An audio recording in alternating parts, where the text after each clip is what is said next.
Abra sua Bíblia na primeira epístola que o apóstolo Pedro escreveu aos crentes da dispersão. Primeira de Pedro. Primeira de Pedro.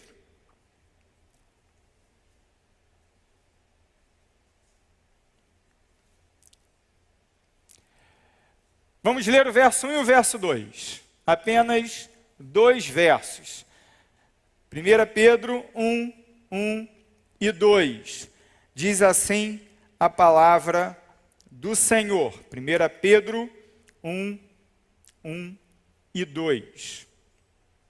Pedro, apóstolo de Jesus Cristo, aos eleitos de Deus, peregrinos dispersos no Ponto, na Galácia, na Capadócia, na província da Ásia e na Bitínia, escolhidos de acordo com o pré-conhecimento de Deus Pai, pela obra santificadora do Espírito, para a obediência a Jesus Cristo e a aspersão do seu sangue.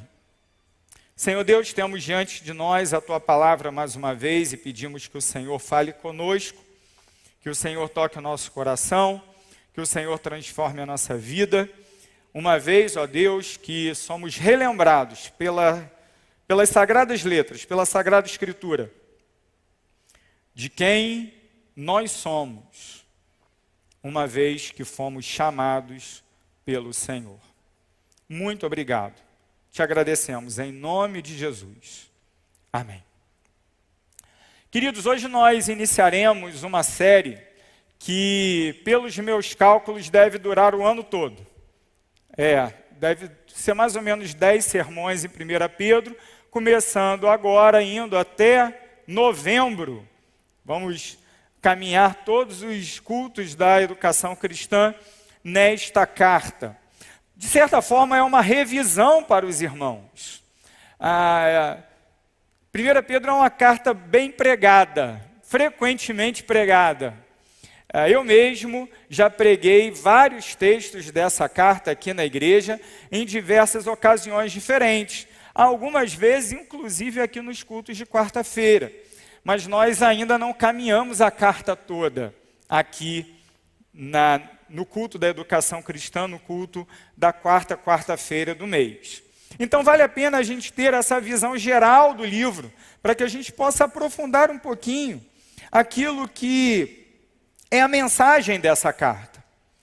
1 Pedro é a carta que fala da vida do vocacionado, a vida daquele que foi chamado por Deus, a vida daquele que recebeu uma vocação celestial, aquele que um dia foi arrancado desse mundo, da vida de acordo com os valores e princípios desse mundo, e foi transportado para uma nova vida, a vida daqueles que vão morar para sempre com o Senhor no céu. O nosso chamado celestial, ele não tem a ver apenas com a nossa vida eterna, no sentido da vida depois da morte, mas a vida eterna começa aqui e agora, e ela deve ser vivida também quando nós enfrentamos tribulações, lutas e dificuldades. Por isso, então, nossa proposta é falar da vida do vocacionado durante todo esse ano, com base nesta epístola. Para mim, aqui temos exemplos de textos muito especiais. Muito especiais. A primeira passagem que eu preguei aqui na PIB de Campo Grande foi 1 Pedro 2, 9 e 10.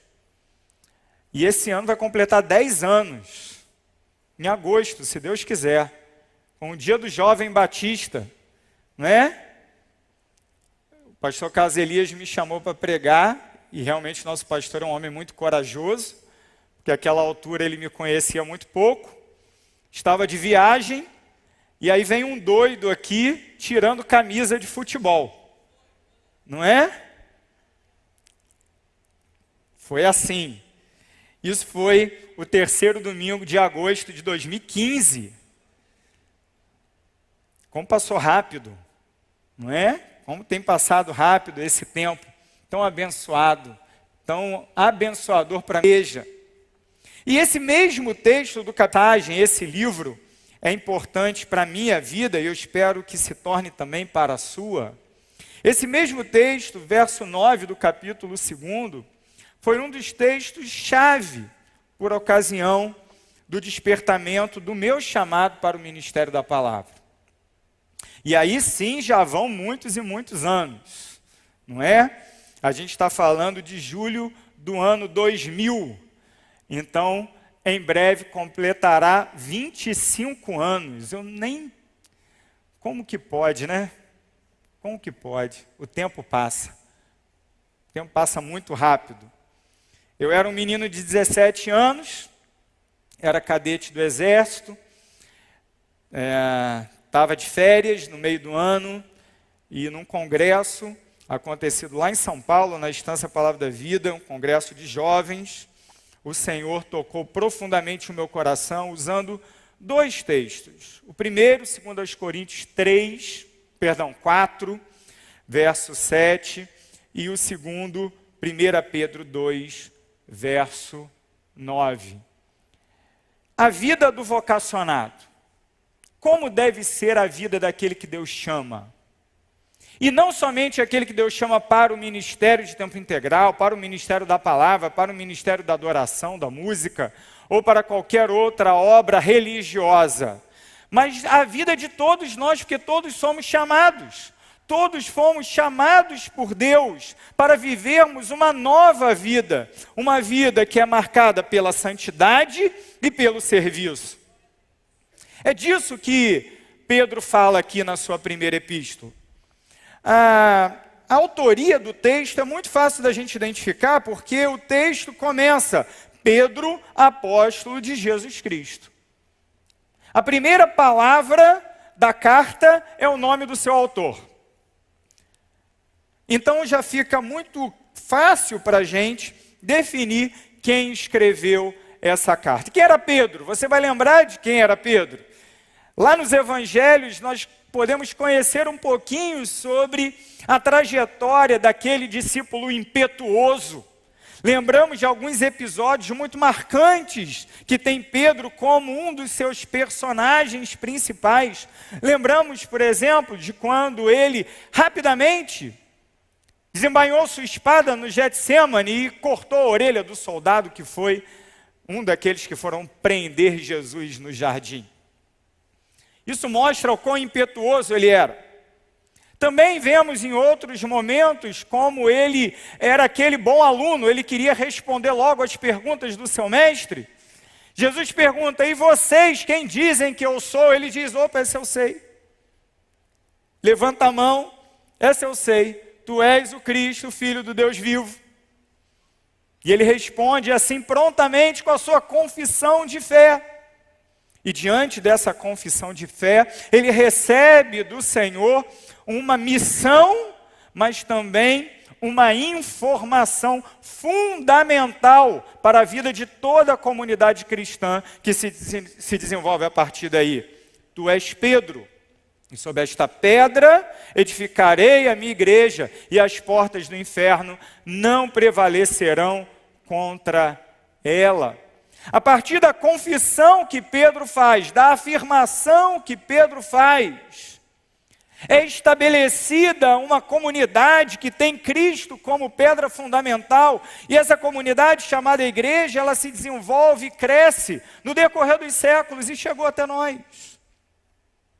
E Pedro tem um papel muito importante nesse processo, afinal de contas, ele é o pregador do culto de organização da igreja.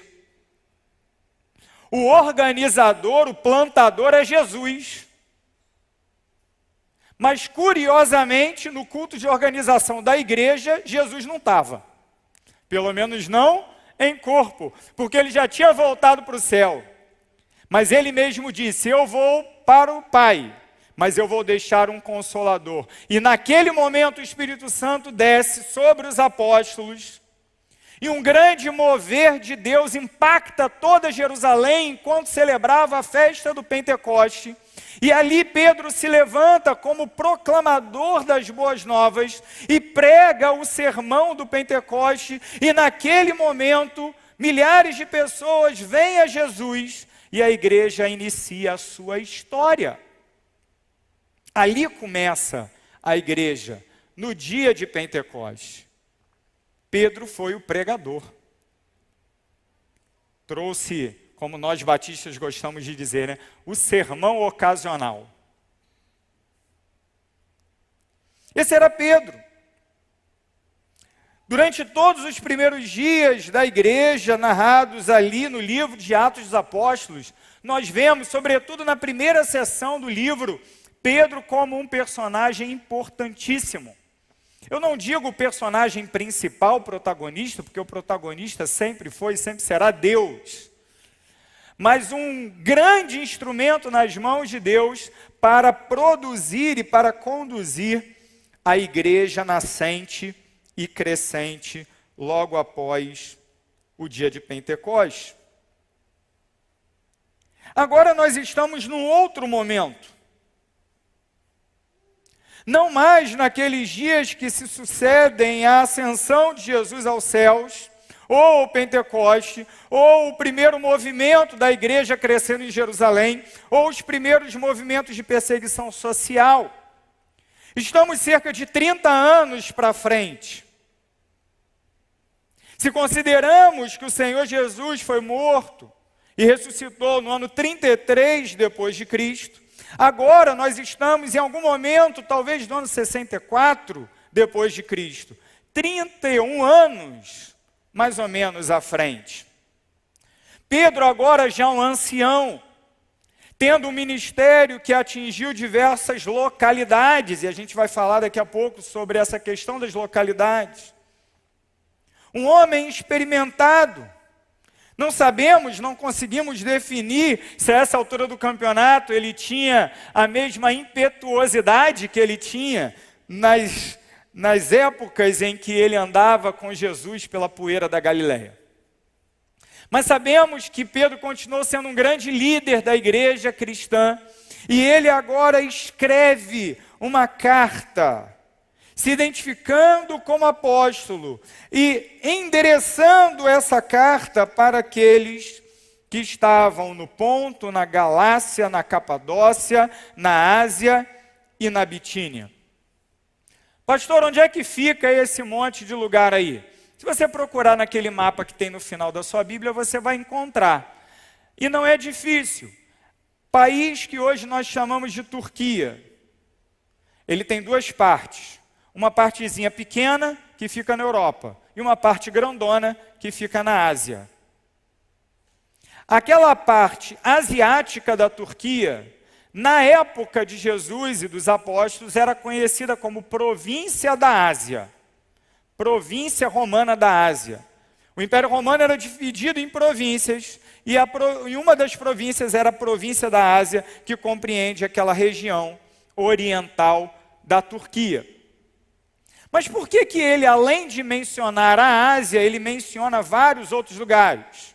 Ponto, Capadócia, Bitínia, Galácia. Por quê?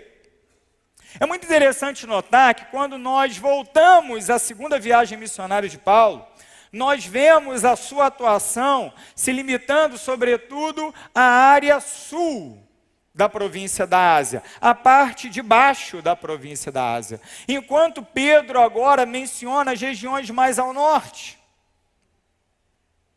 Talvez a exceção seja a Galácia, porque tinha a Galácia do Sul e a Galácia do Norte.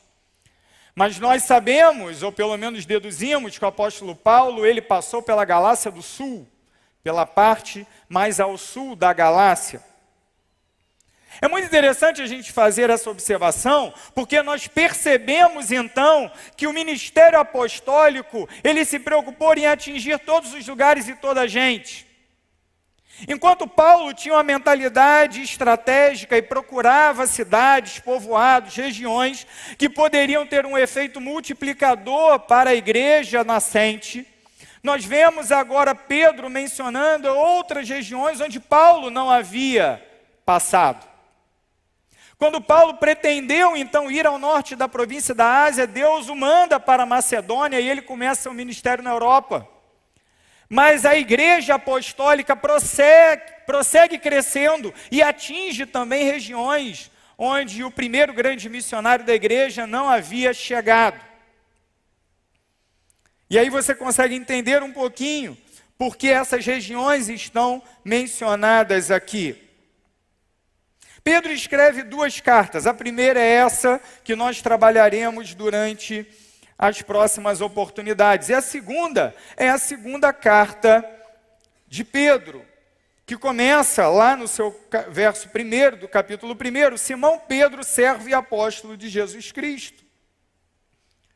E reconhecemos uma ligação entre as 2 cartas quando avançamos ao capítulo 3 de 2 Pedro, 2 Pedro 3:1, quando lemos o seguinte: amados, esta é agora a segunda carta que lhes escrevo. Em ambas quero despertar com estas lembranças a sua mente sincera, para que vocês se recordem das palavras proferidas no passado pelos santos profetas e do mandamento de nosso Senhor e Salvador, que os apóstolos de vocês lhes ensinaram. As 2 cartas, portanto, estão ligadas pelo seu autor. E o autor está definido pelo nome Pedro, apóstolo de Jesus, ou Simão Pedro, apóstolo de Jesus. A carta ela tem uma característica literária muito interessante. Diferente daquelas cartas de Paulo, que temos seção doutrinária e seção prática, a carta escrita por Pedro tem um caráter mais prático do que doutrinário, mas ao mesmo tempo ele intercala doutrina com prática na mesma seção. Provavelmente, a exemplo de Tiago, Pedro é uma coleção de extratos de sermões, de pregações que o apóstolo fez para a comunidade cristã, mas que foram colecionadas numa ocasião e num momento muito peculiar. Que momento é esse? Estamos no ano 64 aproximadamente. Nero é o imperador de Roma. E os rumores de uma perseguição contra os cristãos começam a aparecer e começam a se avolumar. Pedro e Paulo, a essa altura, Pedro principalmente em Roma, escrevendo e vivendo em Roma, Paulo nas cercanias, eles começam então a serem perseguidos. Quando então o incêndio de Roma vem e os cristãos são colocados como bode expiatório daquela loucura do imperador Nero, afinal de contas, a história indica que provavelmente ele foi o autor ou o mandante do incêndio de Roma, que matou muitas pessoas. Ele então culpa os cristãos e os cristãos começam a ser terrivelmente perseguidos na cidade de Roma. E essa perseguição terrível em Roma, ela começa então a ter efeitos para outros lugares do Império Romano. Efeitos ainda não de uma perseguição terrível, de morte ou de prisões generalizadas, mas de um tumulto social, de uma confusão que começa a se estabelecer em todos os lugares onde há cristãos. E os cristãos passam então a sofrer uma terrível perseguição de cunho social. Ainda não é uma perseguição oficial, mas é uma perseguição em que os cristãos se tornam persona non grata, onde eles se encontram. Esse é o ambiente que nós temos para essa carta. E é essa necessidade que o apóstolo Pedro procura atender quando endereça essa correspondência para os crentes do ponto da Galácia, da Capadócia, da Ásia e da Bitínia. Muito bem, o que faremos aqui hoje nesses minutos que nos restam? Nós olharemos exatamente como o apóstolo Pedro chama esses crentes. Porque exatamente esses mesmos títulos presentes aqui que são aplicáveis a nós ainda hoje. Perceba comigo que há 3 qualificadores desses primeiros leitores de 1 Pedro, e esses qualificadores também servem para nós hoje, no ano de 2025. Primeiramente, esses a quem Pedro escreve a sua carta são chamados de peregrinos. Eu vou pular o eleitos por enquanto, vou deixar por último. Peregrinos. A construção do texto é uma sequência de adjetivos. Pedro, apóstolo de Jesus Cristo, aos eleitos peregrinos da diáspora. Peregrinos. Parepídemos é o adjetivo aqui. Um adjetivo que tem um cognato em português que nós conhecemos muito bem, que é o que dá origem à palavra epidemia, só que com um prefixo pará. Ele tem um sinônimo, uma palavra com sentido equivalente no Novo Testamento, que é paróikos, que significa literalmente alguém que está fora de casa, ou alijado de sua casa. Aqui, ele quer dizer exatamente isso também. Alguém que está longe da sua casa, mas está longe da sua casa porque foi expulso, foi forçado, foi espalhado. Não é? Foi colocado para fora. Peregrinos. Pessoas que estão alojados fora das suas casas. As traduções, elas se dividem entre peregrinos, forasteiros. Não é assim? Poderia ser talvez exilados. É uma outra palavra possível também para essa aqui.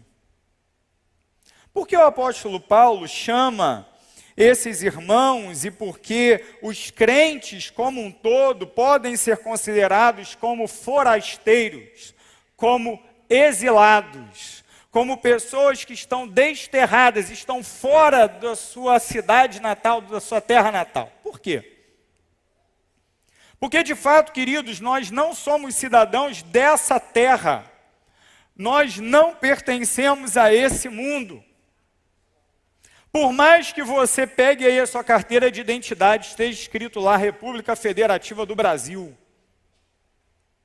Nós temos uma nacionalidade, um pertencimento muito superior ao do Brasil, ou do Rio de Janeiro, ou a qualquer outro grupo com o qual você se identifique. A pós-modernidade, ela tem algumas características interessantes, não é verdade? Uma delas é esse movimento de tribalismo. Ao mesmo tempo que a nossa geração ela é globalista, ou ela se vende como globalista, ela também fortalece ou promove vínculos tribais, não é? Todos estamos conectados, mas ao mesmo tempo eu faço questão de andar só com aquela galera que é igual a mim. Na juventude a gente vê isso de forma tão evidente, não é? Tem aquela galera do skate. Só skate.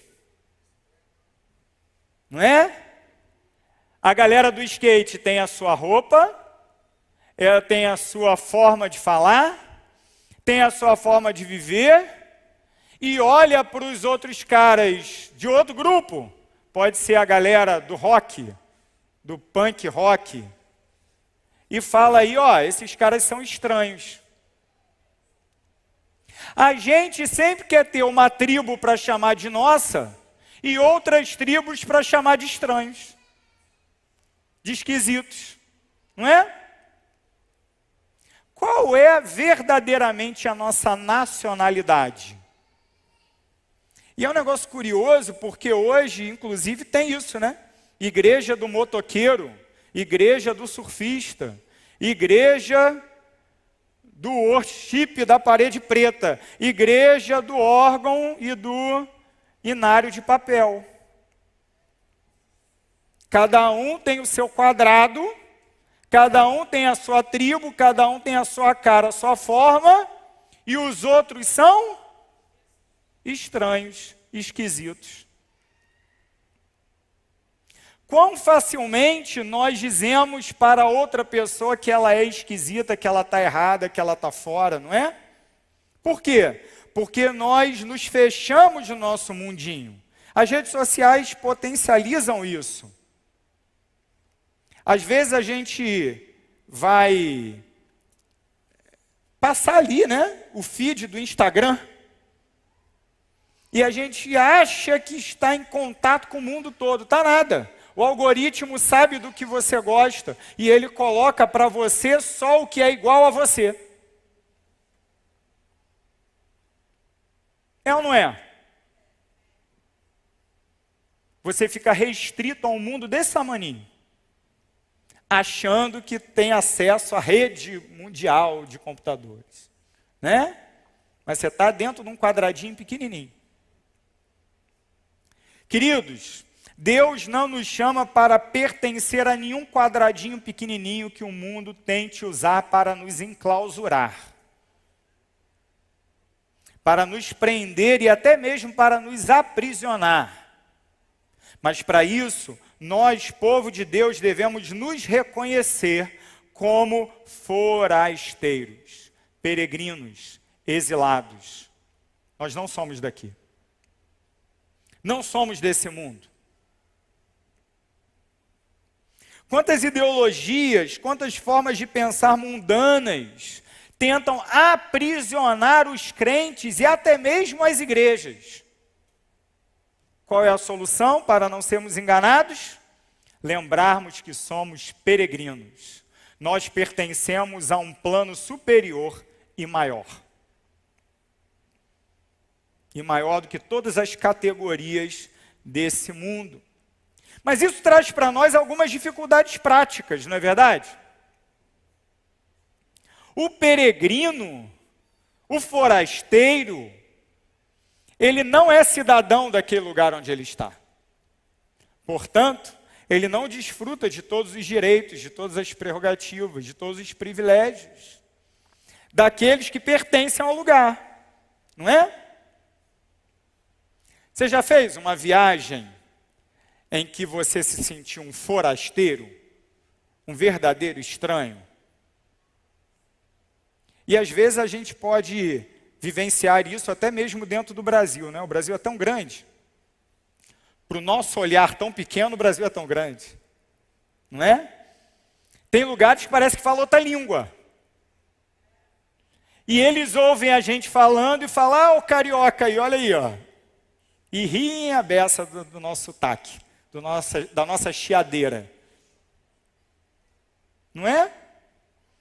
E a gente, por outro lado, não entende nada que os caras estão falando. A forma de pensar, a forma de agir, aquilo que é educado, aquilo que não é, aquilo que é bem visto, aquilo que não é. Às vezes a gente viaja 200 quilômetros para fora da cidade do Rio de Janeiro e a gente já se sente um forasteiro. Agora imagina a realidade daquele que não é desse mundo. Essa deveria ser a nossa realidade. Nós vivemos, ou pelo menos deveríamos viver, crises profundas, quando estamos em contato com os valores desse mundo todos os dias.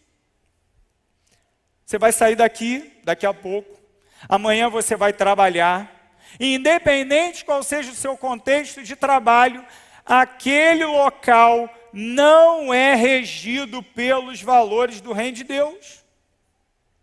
Não é. E uma vez que não é, qual é o seu papel naquele lugar? Se adequar, se moldar, se tornar um daqueles, ou fazer a diferença naquele lugar e ali ser luz e refletir os valores do reino de Deus. Ser peregrino, forasteiro é isso, queridos. Às vezes eu fico um pouco preocupado, porque tem gente muito afoita para adequar a igreja aos padrões desse mundo. E é claro que nós queremos alcançar as pessoas desse mundo, e é claro que nós queremos falar uma linguagem que eles entendam. Mas, meus irmãos, o nosso trabalho de contextualização jamais pode ser uma desculpa para um processo de mundanização da igreja do Senhor. Nós somos forasteiros. Nós somos de fora. É um negócio meio estranho, né? Porque o nosso Pai criou esse negócio aqui. O nosso Deus é o dono do mundo, é o dono do universo, é o dono de todas as coisas. Mas durante esse tempo, essa era de queda, esse mundo tem um gerente que não é o seu criador. Ele tem um gestor, ele tem um príncipe, e esse príncipe, infelizmente, é Satanás. Satanás conduz os rumos desse mundo numa direção oposta àquele que é o plano do Criador. E aqui nós estamos para proclamar, para anunciar, para testemunhar de que o mundo do jeito que está, ele está perdido. Mas que há uma solução, há um caminho em Jesus Cristo. Aqui nesse lugar nós somos embaixadores do reino de Deus. Forasteiros sim, mas com um papel muito bem definido. O papel de anunciarmos o Rei dos Reis, de anunciarmos aquele que é o Salvador do mundo e a única esperança para esse mundo de trevas. Em primeiro lugar, então, nós somos peregrinos. Segundo lugar, assim como aqueles do ponto da Galácia, da Capadócia, da Ásia e da Bitínia, nós somos dispersos. Somos peregrinos da dispersão. E a construção do texto aqui, ela é interessante. A NVI traduziu peregrinos dispersos. Talvez uma tradução um pouco mais literal seja peregrinos ou forasteiros da dispersão. Para pidemóis, diásporas. Diáspora, que significa literalmente espalhamento, dispersão, está no caso genitivo. Então nós traduzimos da diáspora, peregrinos da diáspora. E aqui é algo muito interessante. Nós já podemos entender o nosso lugar de peregrinos somente com essa primeira palavra. Mas quando ele aponta para a expressão diáspora, ele remete ao passado do povo de Israel. Porque o povo de Israel, em certo momento, ele foi espalhado, ele foi exilado. E até hoje se usa essa palavra diáspora para se referir ao fenômeno de que há judeus, há membros do povo de Israel espalhados em todo o mundo. Aqueles que estão na diáspora, até hoje se usa essa expressão, entre os judeus. Mas essa é uma expressão muito antiga. E nos dias dos apóstolos havia grandes comunidades judaicas em vários lugares do mundo. Na cidade de Alexandria, havia um grande movimento judaico ali, com sinagogas enormes. Os judeus desfrutavam, eles possuíam um posicionamento social, inclusive privilegiado naquele contexto. Havia sinagogas significativas na própria cidade de Roma, capital do império. Na Síria, que era uma província muito próspera, muito estratégica do ponto de vista militar para os romanos, havia uma grande comunidade judaica. Talvez até mesmo maior do que aquela que havia na Judéia, principalmente depois do ano 70, quando foi destruída então a cidade de Jerusalém no final da Guerra dos Judeus. Quando a gente pensa nesse fenômeno e compara esse fenômeno dos judeus com a nossa realidade como igreja, a gente tem uma ampliação de horizonte. Nós somos peregrinos, nós somos forasteiros, vivemos fora da nossa terra natal. Mas não é só nós, não somos apenas nós, membros da PIB de Campo Grande. Nós não somos a única igreja, e nem somos melhor do que qualquer outra, assim como não somos piores. Toda a congregação, toda a comunhão daqueles que professam Jesus Cristo, desfruta da autoridade apostólica. Assim como uma sinagoga lá na Babilônia, ela tinha as mesmas prerrogativas de uma sinagoga na cidade de Roma, ou na Espanha, extremos opostos do Império Romano.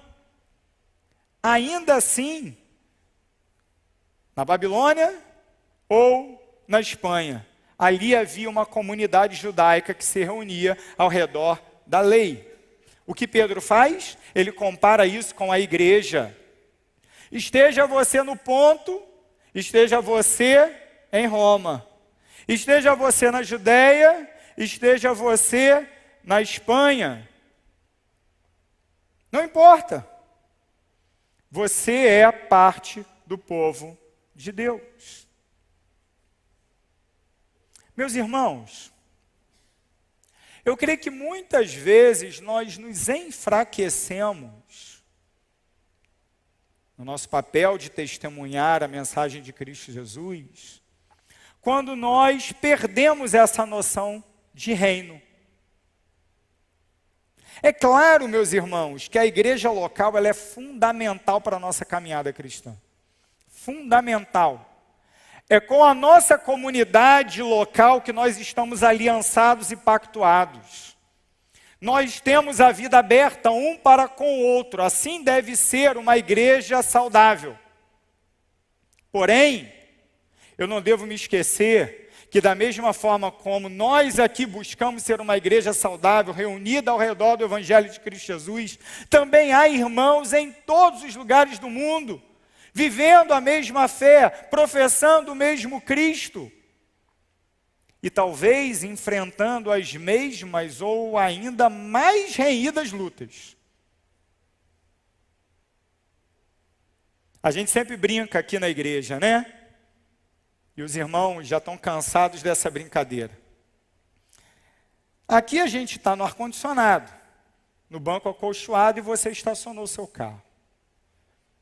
Mas nós somos igreja igualzinho àquele que está na caverna se escondendo de um governo que procura eliminar o cristianismo do seu território. Não há diferença. A igreja de Jesus, ela está na diáspora, e ainda bem que está na diáspora.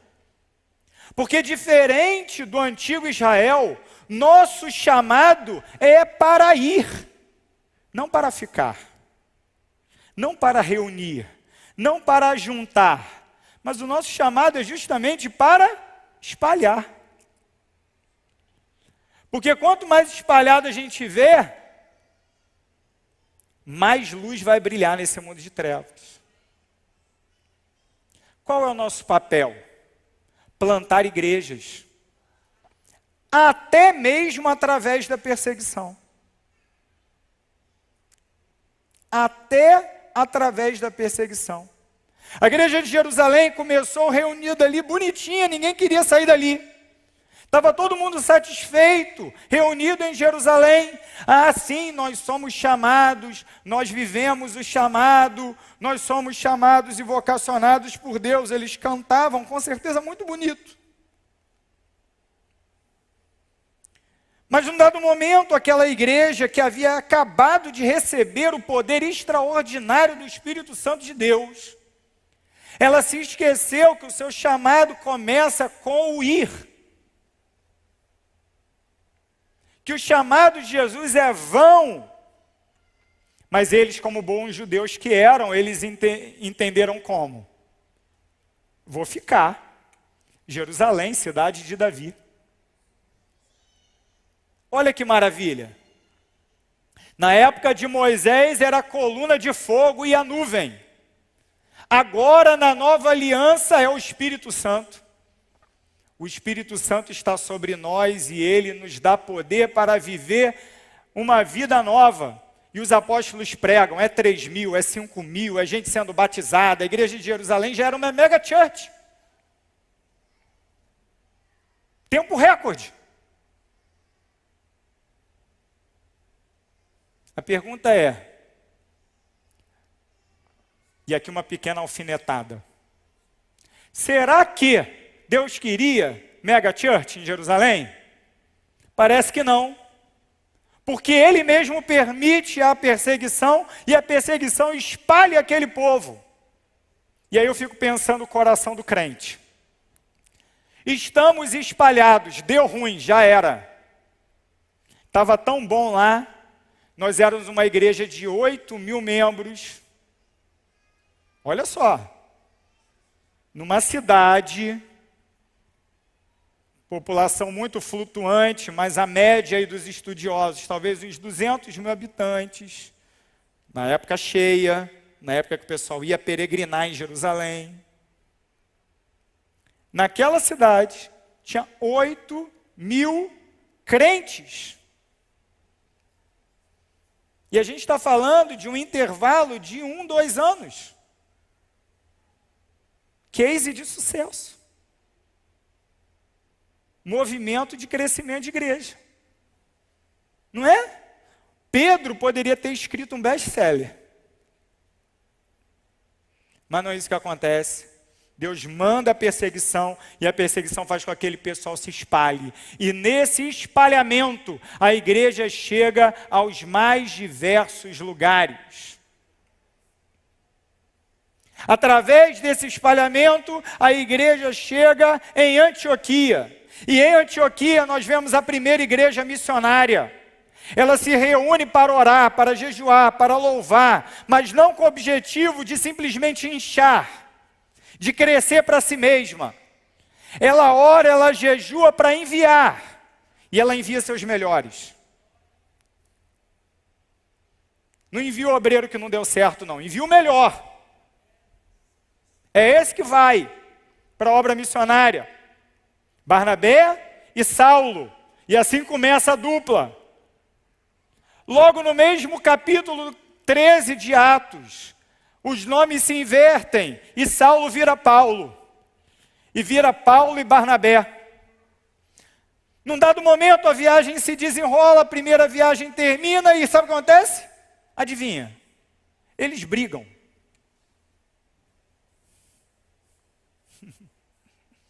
Deus usa até a briga.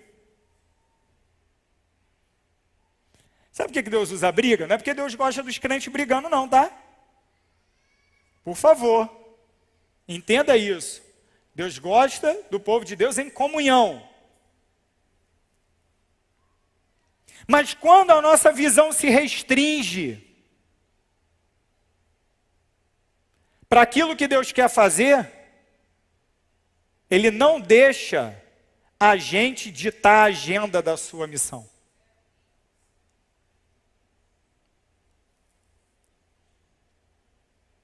É muito difícil dizer quem estava certo e quem estava errado ali naquele momento. Se era Paulo ou se era Barnabé. O João Marcos tinha roído a corda, né? Como o pessoal fala. E não é o nosso conselheiro aqui não, que ele é ponta firme. Né? É o João Marcos da Bíblia, que também é o evangelista. Que é o evangelista. Segundo evangelho. Você vê como é que Deus faz as coisas, né? O cara amarelou na missão, mas virou evangelista. Para a gente não avaliar sucesso e fracasso com os padrões humanos, né? Deus usa quem Ele quer e o seu poder se aperfeiçoa na fraqueza. Quanto mais fraco, melhor para Deus, porque mais Ele usa. mais ele transforma. Quanto mais forte, mais confiado nos seus próprios talentos. Não é? Mas o fato é que naquele momento, Marcos não foi para frente, desistiu da missão. Barnabé falou, vamos dar mais uma chance para o menino. E Paulo falou, não, vamos nada. E aí eles brigam por causa disso. Vai cada um para um lado. E sabe o que acontece? Onde só tinha uma frente missionária, agora tem duas. Diáspora. Diáspora. Peregrinos da diáspora. Deus tem uma igreja dispersa. Una, mas dispersa. A igreja é uma só.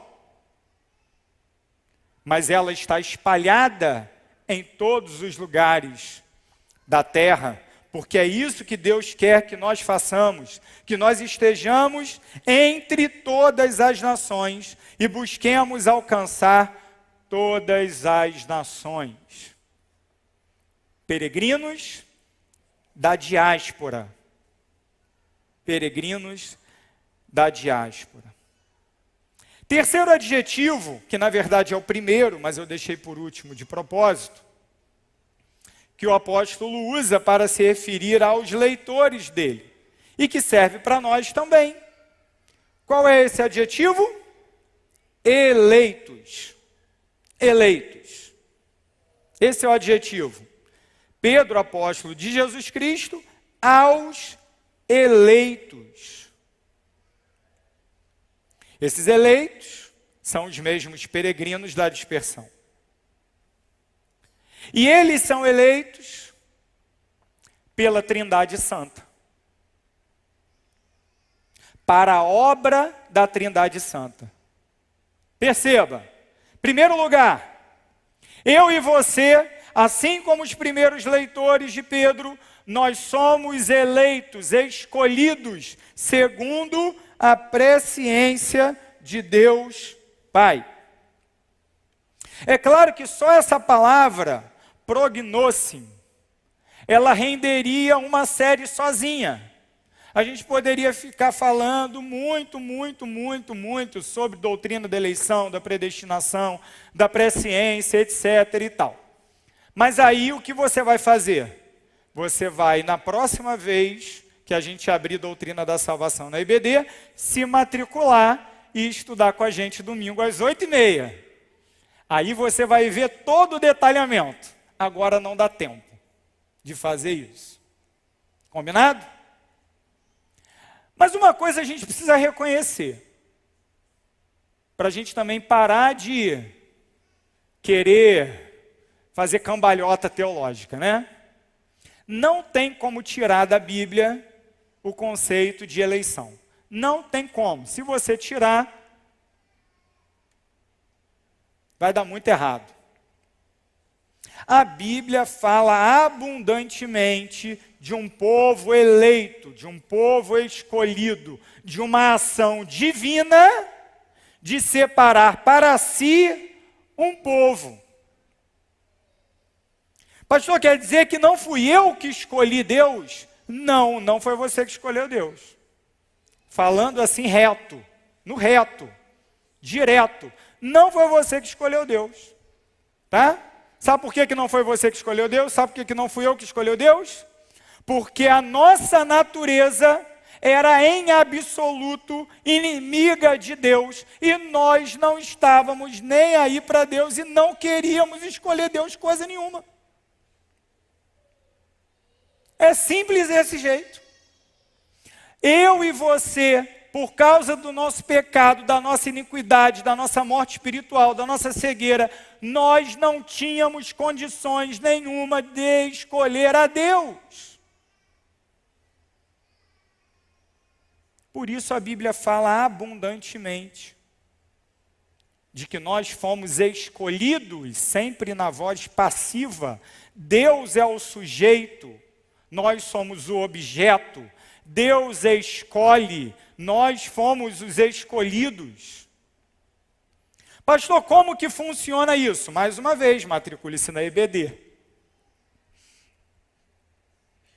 Existem várias nuances, vários detalhes que não é o nosso propósito aqui. Mas é evidente que nós podemos fazer comparativos e exemplificar um texto como esse com outros textos. Não é verdade?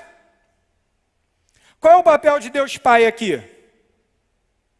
Eleitos segundo a presciência de Deus Pai.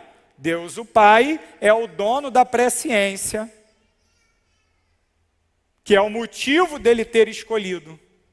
Pegou? Estamos juntos? Agora folheia a sua Bíblia e vai em Efésios capítulo 1.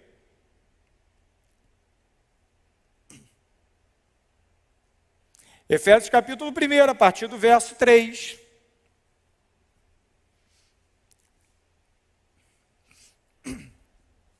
Construção muito semelhante, só que em 14 versículos. Pedro fez em meio versículo.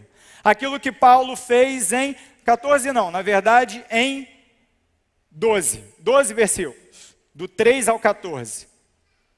Efésios capítulo 1, do 3 ao 14. Obra da Trindade na salvação. Como que começa? Segundo o apóstolo Paulo, verso 3. Bendito seja o Deus e Pai do nosso Senhor Jesus Cristo, que nos abençoou com toda sorte de bênçãos espirituais nas regiões celestiais em Cristo. Verso 4. E nos escolheu nele antes da fundação do mundo para sermos santos e irrepreensíveis em sua presença. Está ali, ó.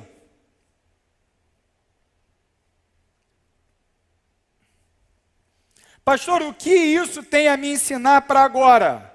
Duas coisas. Primeiro, você e eu somos absolutamente dependentes da graça de Deus. Não há favor em nós mesmos, não há mérito em nós mesmos. Nós somos salvos pela graça somente. Isso é um fundamento da fé evangélica. Nós não podemos perdê-lo de forma alguma. Se nós reivindicarmos 1%, 10%, 50% do mérito da nossa salvação, nós estaremos jogando todo o evangelho de Jesus no lixo. Eu e você somos absolutamente dependentes da graça de Deus. Em segundo lugar, note que, tanto em Pedro quanto em Paulo, existe aí um prefixo. Um prefixo. A gente poderia continuar lendo o verso 5. E em amor nos predestinou para a adoção de filhos. Verso 5 de Efésios 1. Pedro usa presciência. Paulo usa predestinar. Notou o prefixo comum? Pré. Pré é o prefixo para quê? Antes. Não é? A gente não usa essa palavrinha, essa expressãozinha pré para falar do que vem antes? Antes do quê? Paulo diz, antes da criação do mundo. O que isso tem a nos ensinar? Muito antes de eu e você nascermos, Deus já havia nos amado.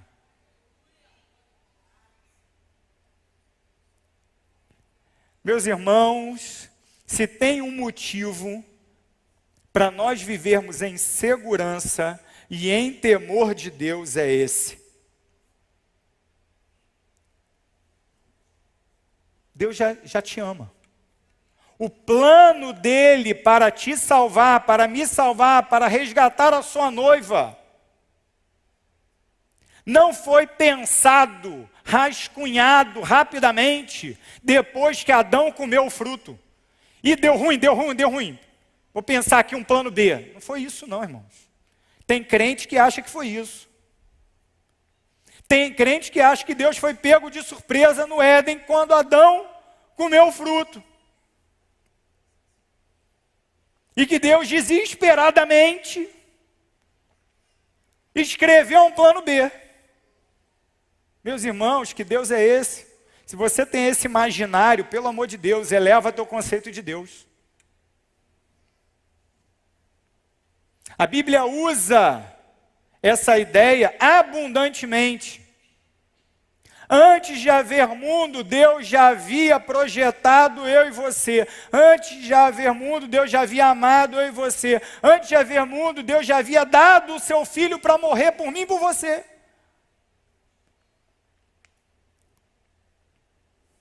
O plano da salvação é um plano anterior à própria criação do mundo. E é por isso que as ovelhas do rebanho do Senhor, o próprio Senhor Jesus diz: ninguém as arrebatará da minha mão. Ninguém.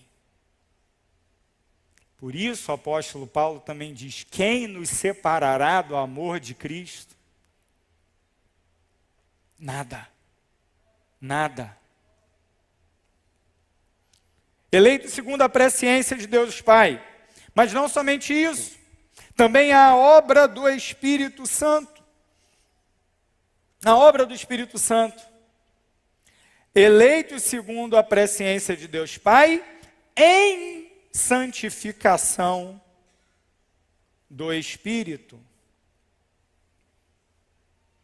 Alguns comentaristas unem também a obra do Espírito à palavrinha que vem depois. Em santificação do Espírito para obediência. A NVI coloca a vírgula depois. Liga a obediência a Jesus. Não é? É um pouco difícil de definir isso no texto grego. Mas eu acho que tem mais a ver com o Espírito, a obediência. Porque o Espírito santifica, de que maneira? Moldando o nosso coração para sermos obedientes a Ele. Para vivermos uma vida de conformidade com o padrão moral dEle. Eu fiquei pensando, enquanto relia esse texto, no seguinte: será que a ordem aqui foi posta dessa maneira para nos deixar claro alguma coisa relacionada ao papel da santificação na nossa vida cristã? Veja, eu acabei de dizer que nós somos salvos pela graça somente, que não é nada que nós fazemos que nos aproxima ou que compra o favor de Deus por nós. Não é assim? Beleza. Você já entendeu isso.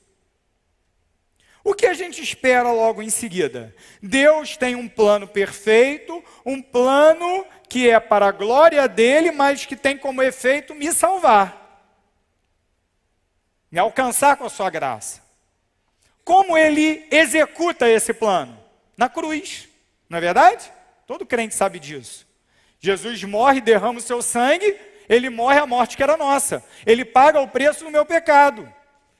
O sacrifício de Jesus é substitutivo. A pena que me pertencia, ele leva. A dívida que era minha, ele paga. Há uma substituição. Isso o texto vai falar daqui a pouco. Eu esperaria, depois da obra de Deus o Pai, eu esperaria a obra do Filho. Mas ele não coloca assim. Ele coloca pela obra santificadora do Espírito para a obediência. A obra do Espírito que produz obediência, ela começa com a primeira ordem que todos nós deveríamos obedecer. Que é, arrependa-se do seu pecado e creia no Senhor Jesus como seu Salvador. Daí por diante começa uma jornada inevitável de santificação. Isso vai acontecer, ponto final. Deus o Pai nos escolhe segundo a sua presciência. Deus o Filho morre em nosso lugar, mas o Deus Espírito Santo é Ele quem acende essa luz no nosso coração. E essa luz que um dia foi acesa no nosso coração, ela vai brilhando, brilhando, brilhando, brilhando, brilhando, de modo que o nosso caráter cada vez mais espelha o de Cristo Jesus. Terceiro lugar, precisamos terminar. Nós somos eleitos segundo a presciência de Deus Pai, na santificação do Espírito, ou em santificação do Espírito, que visa a obediência, que tem como finalidade a obediência, mas em terceiro lugar, nós somos salvos de acordo com a graça e o sangue de Jesus. Para a obediência e também para, veja a palavrinha, aspersão. Rantismon. Palavra essa que lá no Antigo Testamento traduzia o ato de jogar o sangue para purificar um objeto do culto. Aspergir o sangue sobre o povo, para que simbolicamente ele recebesse o perdão. A aspersão do sangue de Jesus Cristo. Essa aspersão simboliza o perdão. Aquele que é lavado com o sangue de Jesus, esse será alvo como a neve. O Pai é aquele que escolhe e abençoa. O Espírito que o santifica para a obediência. E o Cristo, Filho, que nos perdoa ao derramar o seu sangue. A esses, diz o apóstolo, graça e paz lhes sejam multiplicadas. Até hoje, essa graça e essa paz têm sido multiplicadas para aqueles que são eleitos, peregrinos e dispersos. Que o Senhor nos use como igreja do Senhor para sermos sal e luz por onde Ele nos espalhar, para proclamarmos a mensagem que liberta, para sermos aqueles que fazem a diferença enquanto trilham uma jornada numa terra que não é a sua, mas sabendo que nós estamos na direção do nosso lar celestial. É essa consciência que inicia uma verdadeira vida, a vida do vocacionado.